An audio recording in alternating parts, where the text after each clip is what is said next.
अस्सलाम वालेकुम दोस्तों, कानून अदालत टीवी में खुशामदीद। मैं हूं मोइन अहमद एडवोकेट। दोस्तों, आमतौर पर मुझसे ये सवाल पूछा जाता है कि अगर उनके वालिद ने, वालदा ने या उनके मामू ने अपनी प्रॉपर्टी जो है उसको क्लेम नहीं किया अपनी विरासत के हवाले से, जैसे एक औरत है उसकी वालदा ने अपने वालिद की प्रॉपर्टी में से कोई शेयर क्लेम नहीं किया और ये क्लेम करना चाहती हैं, तो उनकी फौतगी के बाद क्या वो कर सकती हैं या नहीं। तो इस हवाले से मैं ये क्लियर कर दूं कि विरासत जो है वो एक शख्स अगर फोत हो जाता है तो उसकी विरासत ओपन हो जाती है। इस चीज़ के कतई नज़र कानून की नज़र में उसकी विरासत ओपन हो गई है और कोई क्लेम करता है या नहीं करता है, वो property bye operation of law उस शख्स को ट्रांसफ़र हो जाएगी जो उसका वारिस है। बीवी है, बेटी है, बेटा है, और अगर बेटा नहीं है तो साथ भाई हैं, अगर बहन है, बाप है, जो जिंदा है उसको उसकी विरासत का हिस्सा मिलेगा।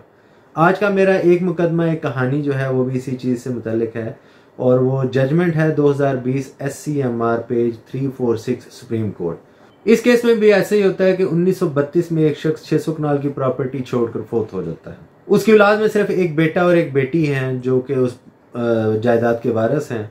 उस वक़्त लोग अपनी प्रॉपर्टी में शेयर इस तरह नहीं करते होंगे, तो उनकी जो बेटी थी, जो शख्स फोत हुआ उसकी जो बेटी थी, उसने शेयर क्लेम नहीं किया, यानी कि अपनी हद तक का जो शेयर था वो क्लेम नहीं किया। अपने भाई के साथ रही, उसके बाद उसकी शादी हो गई।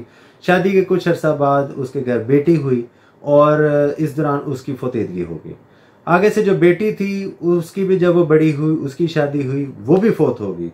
उसके बाद जो उसकी बेटी थी उसने शादी की और उसकी डेथ के बाद उसके जो वारसान थे उन्होंने अपने परनाना के और उनकी औलाद के खिलाफ दावा दायर कर दिया कि मेरी वालदा की जो वालदा है उनके वालिद की प्रॉपर्टी में ये शेयर था और ये शेयर उनको मिलना चाहिए और उन्होंने नहीं क्लेम किया, उनको नहीं मिला, वो हमें मिलना चाहिए।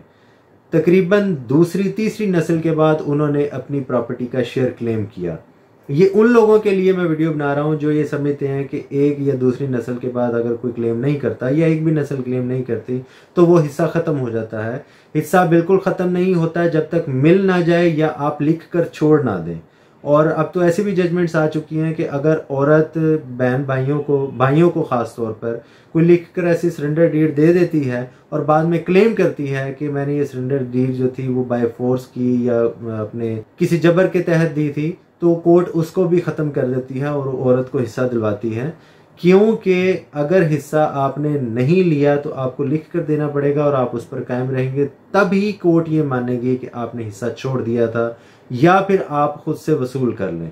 क्योंकि औरतों के हवाले से हमारे माशरे में ख़ास तौर पर जायदाद के मुकदमात इसीलिए बनते हैं कि औरतों को हिस्सा नहीं दिया जाता।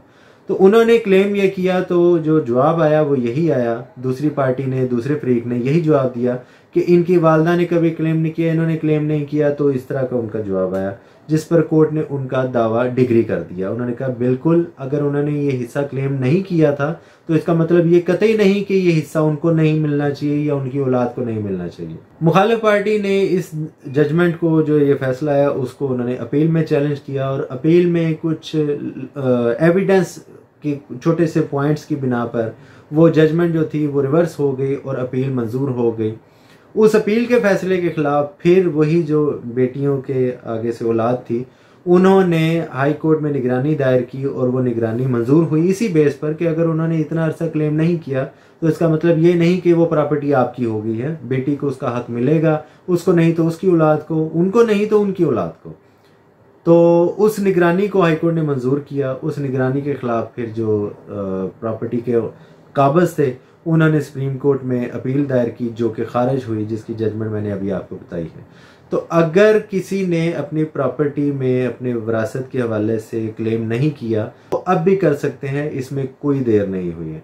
जब भी कोई शख्स खुदा न खास्ता फोत होता है तो बाय ऑपरेशन ऑफ लॉ उसकी प्रॉपर्टी जो उसके एसेट्स हैं वो उसके वारसान में तकसीम हो जाते हैं। बाकी कागजी कार्रवाई, डॉक्यूमेंटेशन, फॉर्मेलिटीज़ जो हैं वो रह जाती हैं, बाकी कानूनी तौर पर उसका हिस्सा कंफर्म हो जाता है।